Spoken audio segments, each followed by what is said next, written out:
Sebelum melanjutkan, jangan lupa subscribe dulu, terima kasih. Bab 426, Gerakan Pedang yang Mengerikan. Ada gelombang tak terlihat yang beriak di sekitar wanita kurus berjubah hitam itu. Pada saat yang sama, Jian Wushuang mendekatinya dengan tenang. Dia sangat cepat. Wanita kurus itu terkejut. Jian Wushuang mendengus, lalu pedang pembunuh tiganya menerjang ke arahnya.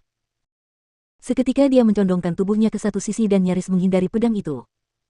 Namun, tiba-tiba kekuatan besar berkumpul di belakangnya, yaitu Blood River yang panjang yang berubah menjadi tangan raksasa, menghantamnya.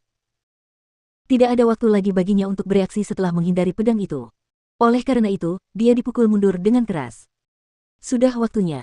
Ketajaman melintas di matanya, Jian Wushuang tiba-tiba bergerak. Bahaya! Penatua berpakaian hijau yang telah ditekan oleh Jian Wushuang berteriak dan melompat di depan wanita kurus itu, mencoba menahan serangan Jian Wushuang. Melihatnya, Jian Wushuang mencibir dan berkata, "Kamu mencari kematian." Jian Wushuang menghunus pedangnya. Dengan serangan langsung, pedang pembunuh 3 kali berubah menjadi sambaran petir dan menyerbu keluar. Tegas dan putus asa. Ia langsung menuju ke arah sesepuh berpakaian hijau. Jurus kedua dari teknik pedang pembunuh jantung, keputusasaan. Gemuruh gelombang dunia berguncang saat cahaya pedang melesat keluar. Ini, tetua berpakaian hijau itu tak dapat menahan diri untuk menyipitkan matanya. Meskipun jurus pedang yang ditunjukkan Jian Wushuang sebelumnya sangat kuat, saat ia bertarung dengan Jian Wushuang sendirian, ia dapat menangkis serangan ini jika ia berusaha sekuat tenaga. Namun, ia merasa tidak berdaya saat menghadapi pedang kali ini. Rasa krisis yang kuat muncul dan seluruh tubuhnya merinding. Oh, tidak. Tanpa ragu, tetua berpakaian hijau itu mengerahkan seluruh kemampuannya untuk menggunakan jurus terkuatnya. Sebuah tongkat hitam pekat mencuat keluar.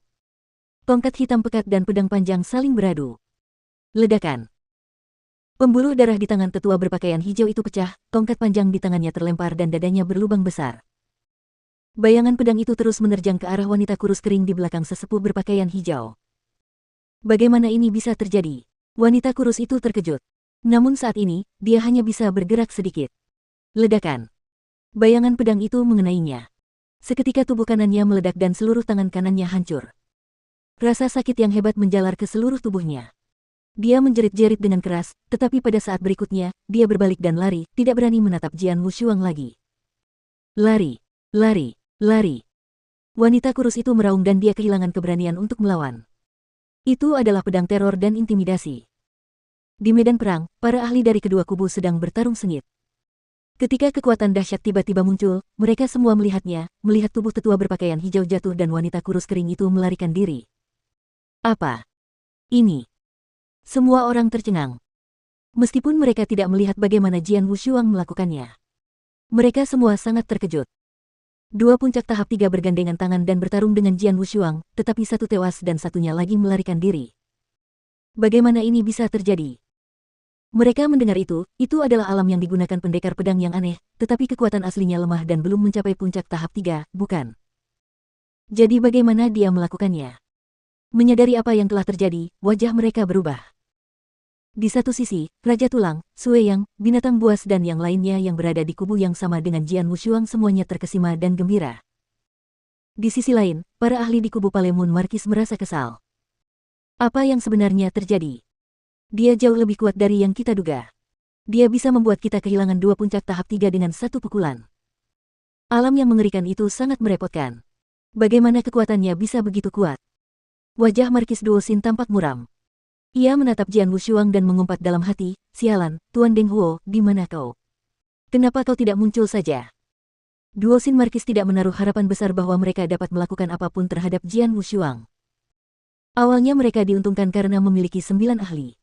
Namun sekarang, salah satu dari mereka terbunuh, yang lain kehilangan kekuatan tempurnya. Jumlah ahli mereka sama dengan pihak lawan. Melihat lawan mereka, alam Jian Wushuang dan kekuatannya yang mengerikan, mereka dapat dengan mudah ditekan. Situasinya telah terbalik. Haha, kita akan menang. Raja Tulang, binatang buas dan yang lainnya tertawa, bahkan Sue Yang yang tenang pun tersenyum. Mereka semua melihat harapan untuk menang. Tapi saat ini, kotoran. Suara teredam terdengar dari cakrawala jauh. Suara lemah itu makin keras dengan kecepatan sangat tinggi, berdetak seperti genderang perang di dalam hati mereka dan semua orang di medan perang berhenti. Mereka semua melihat ke arah datangnya suara itu. Mereka melihat sebuah matahari. Matahari itu bersinar terang seperti matahari dan bulan. Melihat matahari, Markis Duosin menghela nafas lega, akhirnya dia tiba. Semua ahli lain dari kubu Markis Bulan Pucat merasa gembira saat melihat matahari itu muncul. Mereka tahu siapa dia. Ini. Raja Tulang juga menatap ke arah matahari yang bersinar terang. Menyadari siapa dia, wajahnya langsung berubah. Langkah kaki yang teredam itu masih terdengar dan matahari mendekat. Kemudian, sosok berjubah putih berjalan keluar dari cahaya. Ia adalah seorang tetua berjubah putih dan bertelanjang kaki, yang lembut dan santun bagaikan sinar matahari. Mengenali sesepuh berjubah putih, Raja Tulang menyipitkan matanya. Deng Huo.